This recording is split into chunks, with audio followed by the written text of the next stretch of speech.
A domestic cup, a domestic league title, and the Champions League trophy, a treble is every football club's dream. But a treble isn't an easy feat. Some clubs are special. For them, just the Champions League alone would feel like a treble in their hearts. This year's Champions League semi-finals are like a who's who of Europe's biggest players. Representing England, France, Spain, and Italy, each nation has one team left, and they're all at the peak of their game. For Arsenal, this is the first time in nearly 2 decades they've reached the semi-finals, and it's undeniable that with Manchester City, Liverpool, and Aston Villa all falling by the wayside, they are the most resilient team left from the Premier League in this prestigious continental competition. But resilience doesn't necessarily mean being the best team in the domestic league. Arsenal are 13 points behind Liverpool and have virtually no chance of winning the title. This highlights a paradox. The only English team left in the Champions League is the one with little hope left in the domestic league. Meanwhile, the other 3 teams, Paris Saint-Germain, Inter Milan, and Barcelona, have not only reached the semi-finals, but are also aiming for the treble. The question is this dream actually achievable? For Arsenal, they are the sole representative of the Premier League to reach the semi-finals, an extremely valuable achievement for the league considered the most exciting in the world. With Manchester City, the reigning champions, knocked out in the playoffs, and Liverpool and even Aston Villa seen off by Paris Saint-Germain, only Arsenal remain, standing tall after defeating Real Madrid's Bernabeu with an aggregate score of 5-1. The paradox is that they are not the best team in England when considering domestic performance. Mikel Arteta's team currently have 63 points after 32 games, 13 points behind league leaders Liverpool. According to ESPN's projections, they only have a 0.9% chance of overturning the deficit in the title race. While their resilience in the Champions League is undeniable, they are still fighting to maintain the image of a decent representative for the country. In a season where Arsenal have almost given up on the domestic league to focus entirely on the European competition, the opposite is true for Paris Saint-Germain. They have absolutely dominated League One with a 29-game unbeaten run, 24 wins, 5 draws, and have already been crowned champions with 6 games to spare. Luis Enrique has at his disposal a frighteningly effective attacking machine, scoring 82 goals and only conceding 27. The issue is that PSG are too used to sweeping up domestically. They've done it many times before, but always fall short in the Champions League.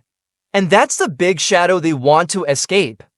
PSG have knocked out Liverpool, brushed aside Aston Villa, and are about to face Arsenal, the team that beat them to 2-0 in the group stage. Next is Barcelona, the representative from La Liga, who are experiencing a resurgence under Hansi Flick. Blaugrana recently came from behind to beat Celta Vigo for 2-3 despite being 3-1 down. They are leading La Liga by 7 points over Real Madrid, having played 1 more game, and boast the strongest attack in this season's Champions League, minus 37 goals in 12 games. Rafinha is having the best season of his career with 12 Champions League goals. And Lamine Yamal, at 17 years old, has contributed to 36 goals in all competitions. The numbers don't lie, Barca are flying high, and it's not by luck. But Inter Milan have been the most solid defensive unit in Europe this season. Simone Inzaghi's team reached the semi-finals after shutting out Bayern Munich and only conceding 5 goals in their entire Champions League campaign. In Serie A, they are leading with 71 points after 32 games. However, Napoli are close behind, only trailing on goal difference and having played 1 more game. Notably, Inter are the only team to have inflicted a defeat on Arsenal in this season's Champions League. They aren't flashy, but they are extremely practical and resilient. The biggest difference between Arsenal and the other 3 teams in the semi-finals is that Arsenal are no longer in the domestic title race, while the others still have a chance at the treble. No longer reliant on star players, this season's PSG are quietly thriving.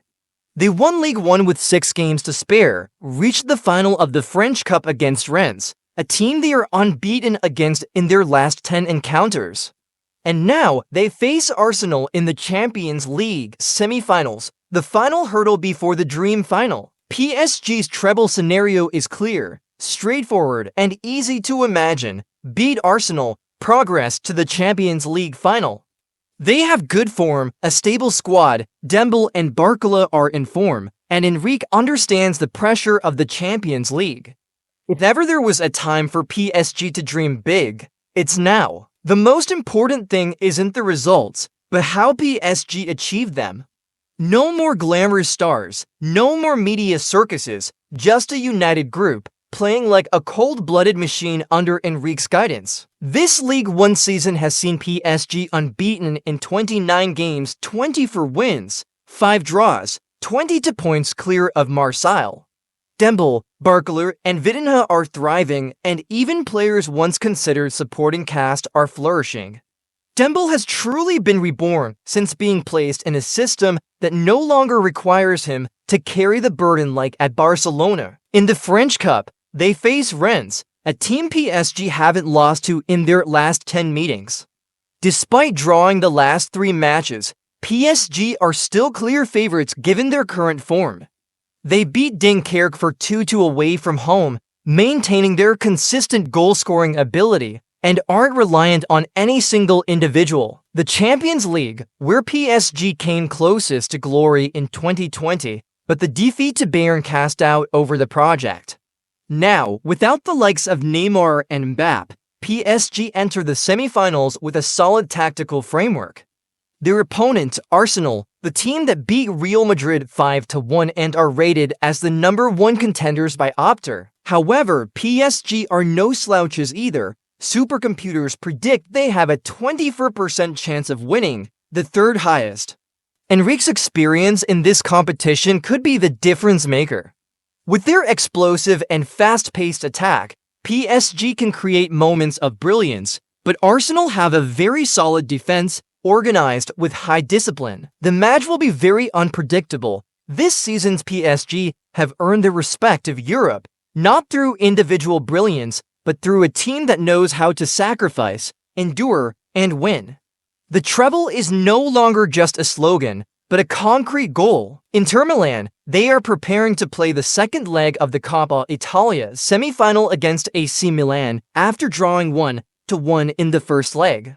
In the Champions League, they will face Barcelona, the team they nearly knocked out in the 2022-2023 group stage.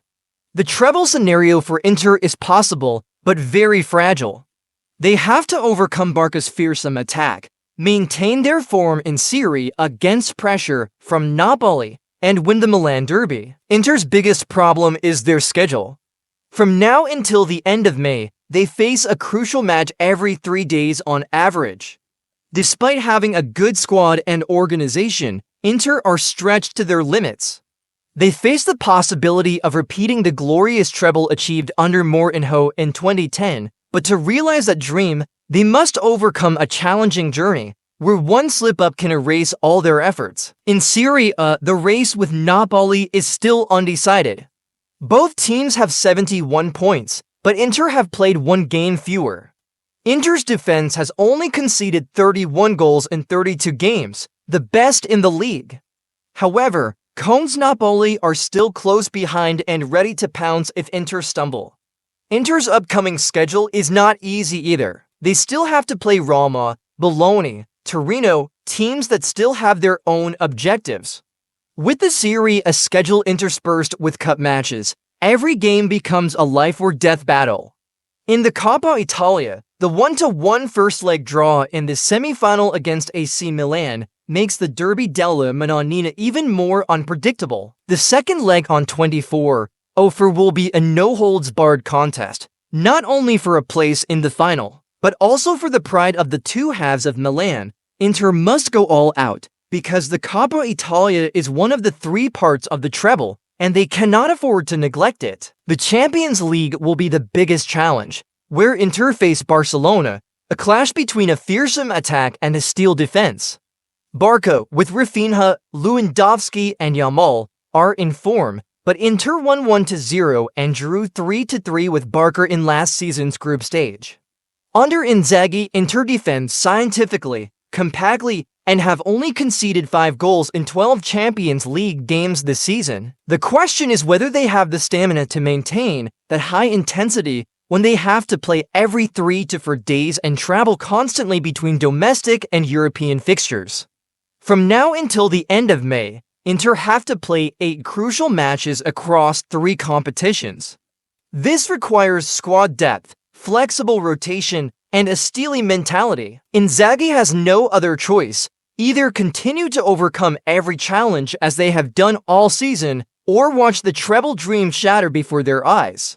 The potential is there, but to make it a reality, Inter cannot afford a single mistake. As for Barcelona, they are truly rising from the ashes. They've already won the Spanish Super Cup, are leading La Liga by 7 points over Real Madrid, and have now reached the Champions League semi-finals. If you're a Barca fan, you have the right to dream of a treble. But this is also the team facing the most risks. Barca still have to play 2 El Clasico matches, and if they slip up in just one, the treble dream will collapse. According to Opta's projections, Barca's chances of a treble are only 11 to 15%, the lowest of the 3 teams. But if they overcome Inter and beat Real in the Copa del Rey final, everything is still in their hands. The treble dream is alive again in Catalonia. After years of financial and form crises, Barca now have a chance to repeat their 2015 achievement. They have the Spanish Super Cup and are leading La Liga with 73 points after 32 games. Despite being 7 points ahead of Real Madrid, Barca have played 1 more game. The Champions League will be a crucial test. They face Inter in the semifinals. Everything seems to be under control, but the road ahead is extremely tough. One slip-up can cause everything to collapse like a domino effect. From 19-0 to 11-5, Barca have to play 7 games in 23 days. This intensity is overwhelming, especially with 2 El Clasico matches, 2 Champions League semifinals, and an important away trip to Valladolid. Notably, the game against Valladolid was rescheduled to 9 p.m., the same time as the Champions League, disrupting recovery and rotation plans. Barca's manager Hansi Flick and sporting director have voiced their objections. Barca have even filed an appeal and joined forces with Real Madrid to protest against La Liga's unfairness. In addition to the pressure from the schedule, Barca have received bad news. Lewandowski has a hamstring injury and will be out for at least 3 weeks. He is almost certain to miss the first 2 crucial matches, the Copa del Rey final and the first leg of the Champions League semi-final. To quantify it, Barca have about a 65% chance of winning La Liga, so they beat Real in L.